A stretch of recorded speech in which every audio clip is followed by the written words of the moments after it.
ঘন ঘন বিপদের মধ্যে আপনি পড়ে যাবেন যদি 3 জায়গায় বিসমিল্লাহ পড়তে আপনি ভুলে যান।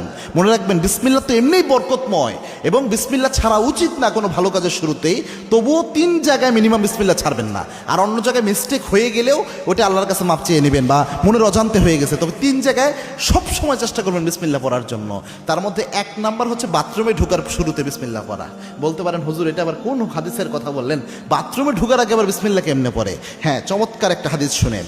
আল্লাহর হাবিব সাল্লাল্লাহু আলাইহি ওয়াসাল্লাম জানিয়েছেন বাথরুমে প্রবেশের শুরুতে যদি আপনি পড়েন আল্লাহুম্মা ইন্নী আউযু বিকা মিনাল খুবসি ওয়াল খাবায়েস, শুধু এই দোয়া যদি আপনি পড়েন, দুষ্ট জিন ইবলিস শয়তান আপনাকে দেখতে পারবে কিন্তু আপনার কোনো ক্ষতি সে করতে পারবে না।